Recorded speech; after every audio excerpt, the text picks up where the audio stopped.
Boa tarde. Boa tarde a todos.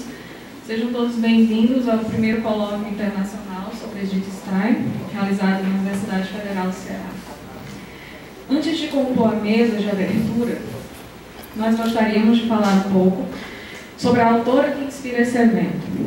Edith Stein nasceu em Breslau, hoje na atual Polônia, em 12 de outubro de 1891 e faleceu com 51 anos em 9 de agosto de 1942 no campo de concentração de Auschwitz-Birkenau. Em 1913, Edith entrou na Universidade de Göttingen e teve por mestre Edmund Husserl, com quem se dedicou aos estudos de fenomenologia. Nessa época, se declarava ateia.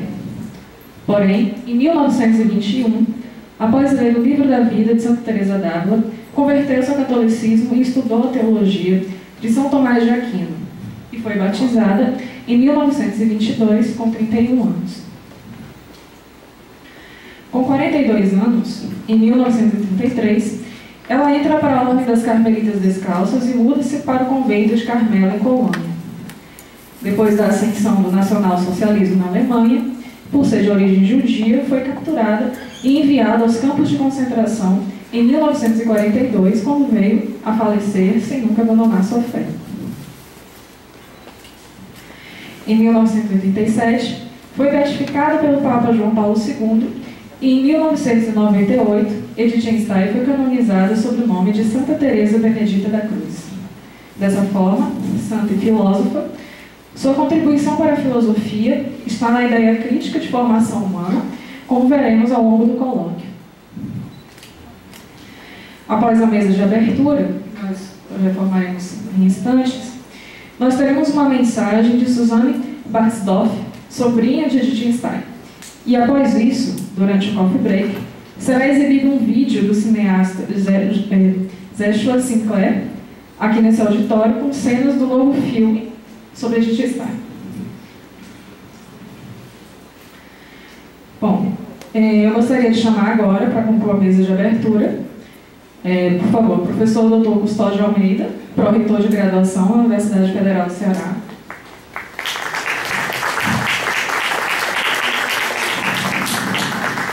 A professora doutora Joelma Marques, coordenadora do curso de Filosofia da UFC.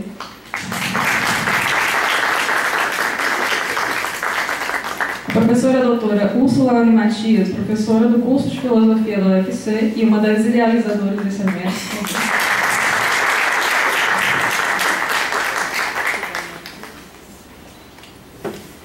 Nós agradecemos a presença de todos, os nossos professores, e eu passo a palavra agora para o professor Custódio.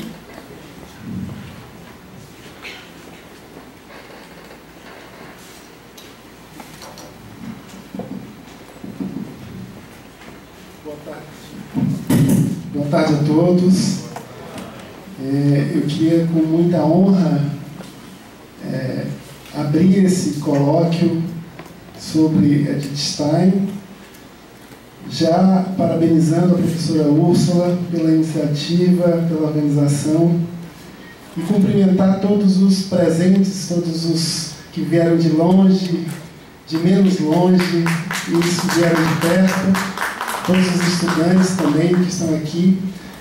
Na verdade, professora Úrsula, é uma ousadia, né? A gente, em geral, faz ver, né, serem organizados colóquios sobre aqueles nomes já clássicos da filosofia. E nós não estamos fazendo aqui um colóquio sobre, por exemplo, Edmund Husserl, mas sobre uma discípula, né, de Husserl, que tem um itinerário muito instigante e que, no mínimo, desperta em nós uma curiosidade filosófica. Eu vi aqui na programação, né, os diversos aspectos que a gente pode conhecer essa filósofa que se interessou por filosofia a partir de uma posição existencial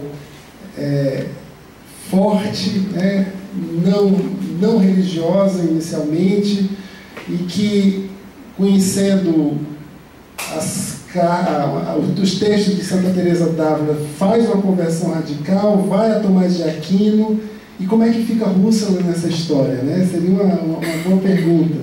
Como sair, né, estando em Husserl, ir a Tomás de Aquino, viver uma conversão existencial radical, né, e continuar na fenomenologia e continuar em Husserl. Eu acho que esse colóquio vai nos dizer, e aí, professora Joelma, saudando você, então, como coordenadora desse curso, muito especialmente também ajudado pelos alunos da filosofia, quero dizer que é muito interessante a gente poder, na formação dos nossos estudantes, poder ter momentos diversos como esse. A formação é um lugar para a gente ter a visão de conjunto da filosofia. E a gente, como diria o Walter Benjamin, às vezes a gente conhece melhor uma cidade pelas ruas transversais, pelos becos desta cidade, do que propriamente pelas suas largas avenidas, né? Então, é muito interessante a gente, neste colóquio, se debruçar sobre alguém que revela diferentes modos de viver, né, a filosofia.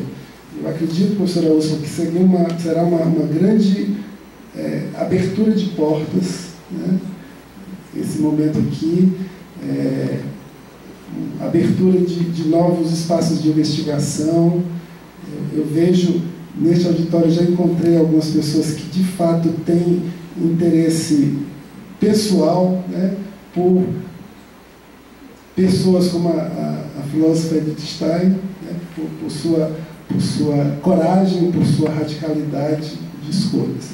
Então, mais uma vez, parabéns a todos, sejam bem-vindos à Fortaleza. O professor Francesco, em seu nome quero saudar todos os que estão aqui convidados. Seja bem-vindo a esta terra quente, ensolarada, alegre e acolhedora, tá? E, em seu nome, saudar todos os professores convidados aqui presentes. Obrigado.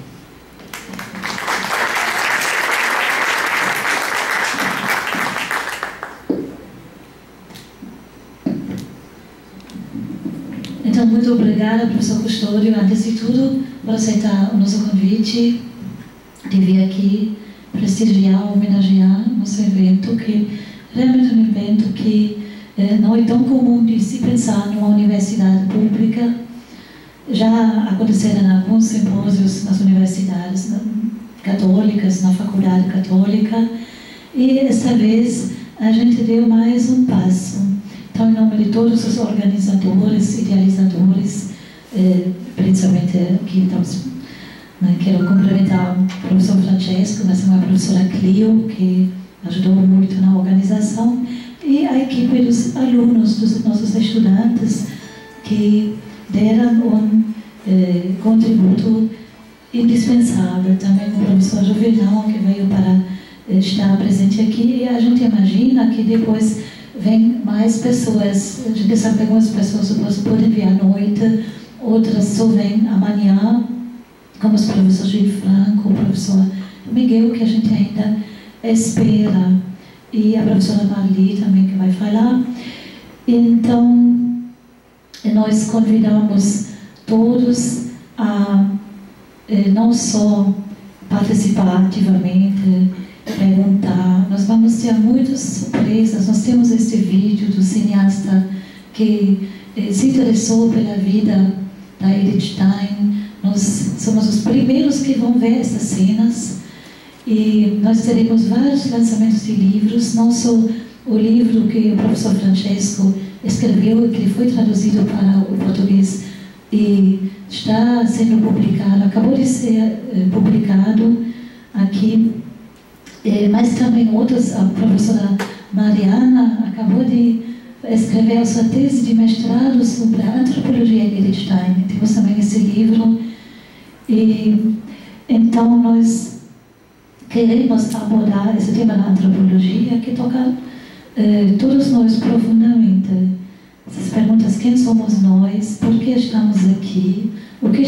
fazendo, que sobra, o que resta, quando determinados momentos de muita felicidade, de comunhão termina, o que vai restar. Então, está se destacando uma linha de pesquisa mesmo acadêmica. A gente percebe que a edição está saindo um pouco do ambiente simplesmente católico, simplesmente devocional. Ela tem um conteúdo para muitos eventos como este, e eu fico muito feliz que também o nosso proreitor, o professor Custódio, percebeu que este pode ser um evento, o primeiro de muitos. Então, com muito prazer, agradeço também a presença da professora Joelma, que não poupou também esforços para nos ajudar, nos acolher e estar aqui presente. Eu passo a palavra também para ela. Obrigada. Obrigada, Lúcia. Eu agradeço. Foi um prazer estar aqui hoje e também gostaria de parabenizar a todos, né? Aos alunos que ajudaram, vocês são fundamentais. Né? Quando a gente está organizando o congresso, tem tanta coisa para fazer, né, professora Úrsula? E vocês estão aqui, tem muitos, tanto para assistir como também para ajudar na organização, a todos vocês. E, bom, só isso, professor Custódio. Parabéns a todos. Tenho certeza que vai ser um ótimo colóquio e que outros venham. Obrigada.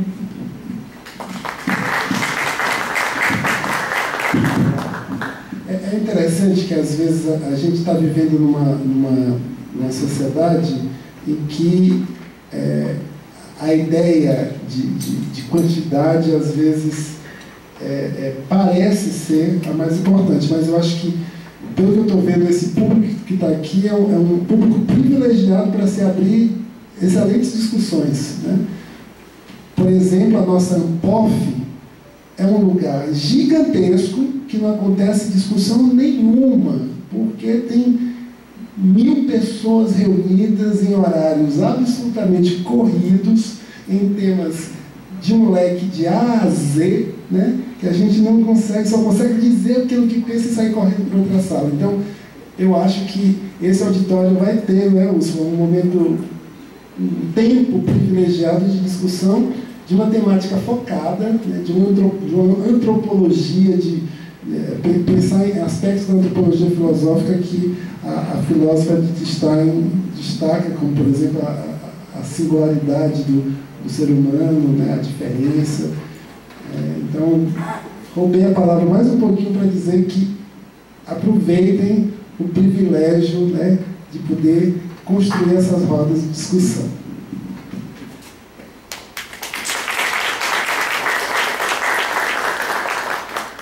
A gente agradece a fala dos professores. E agora, nós gostaríamos de ler uma mensagem de Suzanne Baxdorf, que é sobrinha da autora que inspira esse evento, sobrinha de Edith Stein. E ela faz algum comentário sobre a vida e obra, né, de alguém que teve uma proximidade com a autora. Então ela diz: vida e obra. Edith era a mais nova das crianças da minha avó e tinha 1 ano e meio a menos do que a minha mãe. Vovó ficou viúva aos 44 anos e assumiu a administração da serraria deficitária do seu marido, transformando em um próspero negócio. Seus filhos tinham idade variando de 2 a 21 anos. Vovó era uma judia piedosa que seguia as prescrições alimentares do judaísmo e observava os costumes e tradições que aprendera quando criança. Edith iniciou a sua vida como uma jovem adorável e uma excelente estudante que era aprovada com distinção em cada exame que fazia. Até 1908, as universidades prussianas vetavam a possibilidade de entrada de alunos. A minha mãe iniciou seus estudos médicos em 1909 e Edith matriculou-se em 1911. Elas foram pioneiras nas instituições de educação superior. Edith decidiu estudar filosofia e se tornou uma brilhante aluna de Edmund Husserl, na Universidade de Gotinga. A despeito de suas destacáveis conquistas e do seu doutorado summa cum laude, o seu professor orientador a concedeu apenas uma relutante recomendação do tipo: fosse a entrada de mulheres para o corpo docente aprovada, eu recomendaria muito a doutora Edith Stein para uma vaga. Desnecessário dizer que ela nunca conseguiu ser professora universitária. Contra ela pesava o fato de ser judia e mulher. O seu sonho de um casamento feliz também não se realizou. Edith permaneceu na busca pela verdade e pelo sentido da vida, o que é árduo e demorado. Infelizmente para a família dela, quando encontrou Deus, não o encontrou no judaísmo, mas no cristianismo. Em setembro de 1921, ela veio para Breslau para ficar com a minha mãe e cuidar dela por ocasião do meu nascimento. Naquela ocasião, pediu à mamãe para dar a notícia à vovó de que tencionava tornar-se católica. Mamãe me disse que nunca teve outra tarefa tão difícil ao longo de toda a sua vida. Tia Edith foi batizada no dia 1º de janeiro de 1922. Já no tempo do seu batismo, ela sabia que queria ser carmelita. Foi dissuadida por seus mentores na igreja por duas razões fundamentais. Primeira, a opção pelo Carmelo aumentaria sobremaneira o já considerável sofrimento da sua idosa genitora. Segunda, a presença dela era muitíssimo necessária para lecionar no meio católico e promover o status da mulher na igreja. Edith estava ocupadíssima lecionando por toda a Europa, publicando artigos acadêmicos, traduzindo as cartas de John Henry Newman do inglês para o alemão e as investigações acerca da verdade de Tomás de Aquino do latim para o alemão. Dificilmente manteria a atividade acadêmica tão intensa como Freire clausurava. De 1923 a 1931, ela ensinou em uma escola feminina de 2º grau e em uma escola para a formação de professores de Espira. Em 1931, aceitou uma vaga para a docência no Instituto Alemão de Pedagogia Científica em Münster. Era uma posição bem mais acadêmica, embora não exatamente no nível universitário. Foi de curta duração. Assim que no início de 1933 Hitler chegou ao poder, ela perdeu seu emprego em razão da sua ascendência judaica. Decidiu então postular a sua entrada no Carmelo. Em 1933, vivendo um tempo muito perigoso, Edith não se contentou em ficar à margem dos fatos, mas procurou agir. Que ideia ousada foi tentar obter uma audiência privada com o Papa, a fim de conclamá-lo a publicar uma encíclica contra o antissemitismo. Não se abstinha de agir em favor de uma causa justa, simplesmente por entender que uma voz não é suficiente para mudar a situação. Denuncie o erro que está sendo cometido, uma voz pode influenciar mais do que pensamos. Edith tornou-se, em outubro de 1933, a carmelita Irmã Teresa Benedita da Cruz e continuou a pesquisar e escrever.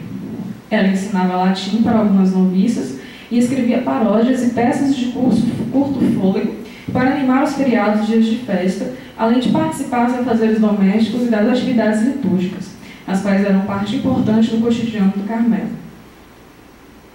Depois da Noite dos Cristais, massacre organizado de judeus, ocorrido no dia 9 de setembro de 1938, Edith e sua comunidade decidiram que seria mais apropriado transferi-la para outro convento no exterior. Escolheram o não muito distante convento de Etten, na Holanda, e na noite do Ano Novo, de 1938 para 1939, foi conduzida de carro para o outro lado da fronteira. Infelizmente, o lugar não era o paraíso de segurança que se esperava que fosse. Depois de ocupar a Holanda, os alemães passaram a aplicar aqui as leis antissemitas vigentes na Alemanha. Edith e sua irmã Rosa, que ela se juntou em 1939 na Holanda, tiveram que se registrar com as autoridades germânicas e passaram a usar a estrela de Davi em suas vestimentas. Em 1942, os bispos holandeses protestaram contra a deportação dos judeus da Holanda. Em retaliação, no domingo seguinte, 300 judeus católicos foram presos e levados para o campo transitório de Westerbork, de onde foram deportados para Auschwitz. Edith e Rosa morreram em uma câmara de gás no dia 9 de agosto de 1942.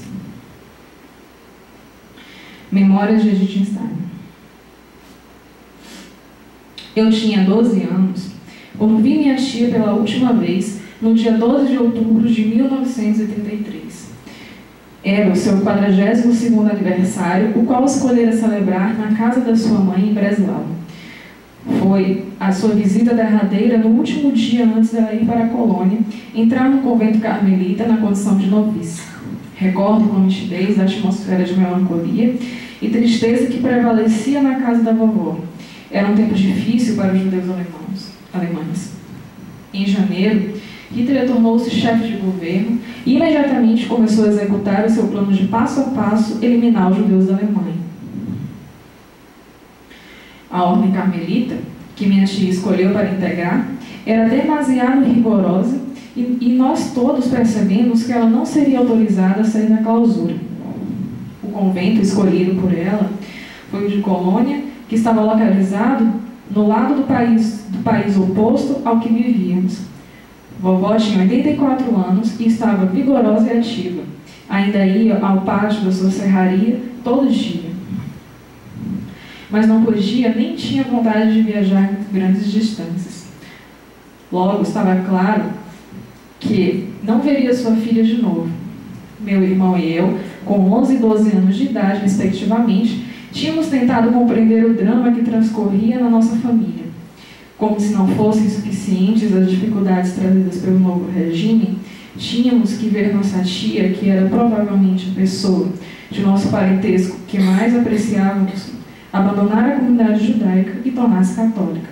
Isso era incompreensível e doloroso. Como era a tia Edith, como me lembro dela? Tia Edith sempre foi especial para nós, provavelmente porque nós a víamos raramente. Ela vivia e inspira na Renânia, uma parte da Alemanha envolvida por uma aura de saga, romance e contos de fada. Ela aparecia nos verões para passar parte das suas férias na casa de sua mãe, uma casa grande sob cujo teto vivia a maior parte do clã. Nós ansiávamos por sua vinda, porque ela se dispunha a nos ouvir, levar nossas preocupações a sério e ler histórias para nós. Ela congregava todos os sobrinhos e as sobrinhas disponíveis e os sentava formando um grande círculo em torno de si, com o objetivo de ler para nós.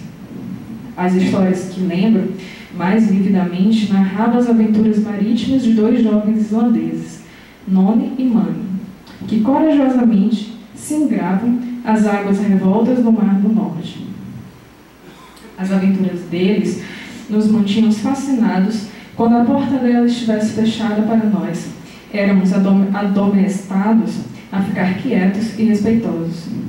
Havia sempre uma admiração reverente misturada com o afeto que tínhamos para com nossa tia. Minhas lembranças da tia Edith são entrelaçadas com as narrativas ouvidas dos meus pais, que a conheceram durante a juventude. Mamãe e ela cresceram juntas e o papai a conhecia desde os tempos da universidade. Eles estudaram juntos, leram e discutiram livros e artigos versando sobre os mais candentes temas da época deles, como o voto feminino, por exemplo. Esquiaram e foram à festa juntos. Uma santa na família. A minha tia Edith foi canonizada no dia 11 de outubro de 1998. Havia na cerimônia poucas pessoas que conheceram e se lembravam dela. 3 de nós, 2 sobrinhos e um sobrinho, podem ser contados entre os que tiveram tal privilégio. Enquanto menos de 25 dos nossos familiares compareceram à beatificação, em 1987, na canonização ocorrida em outubro de 1998, compareceram a Roma quase 100 membros da família, pertencentes a 4 gerações. Foi uma cena impressionante, que não deve ser esquecida. Tudo isso se tornou uma maravilhosa experiência. Na rápida audiência que tivemos com o Papa João Paulo II, tive a oportunidade de presenteá-lo com uma cópia do meu livro Tia Edith, a herança judaica de uma santa católica, que tinha sido publicado fazia pouquíssimo tempo. Escrevi o livro a que aludi para descrever o meio familiar em que ela nasceu, o ambiente judaico e a herança cultural que sua mãe acalentou, promoveu e procurou transmitir para futuras gerações. Meu livro também homenageou os membros da família que pereceram durante o Holocausto.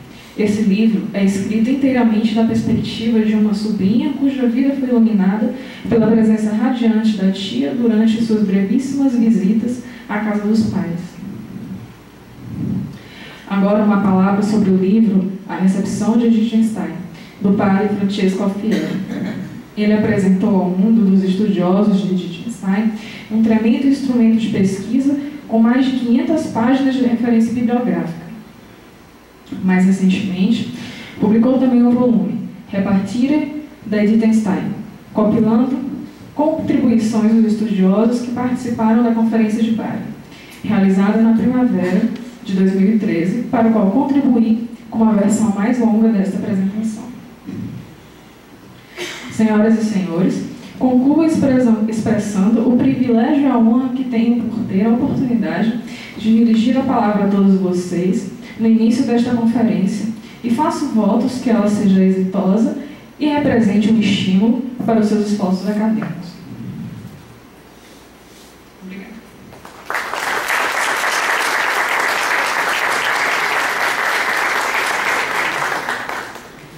Nós teremos agora uma parada para o café e eu convido todos a se servirem e voltarem rapidamente para a exibição do filme. Obrigada.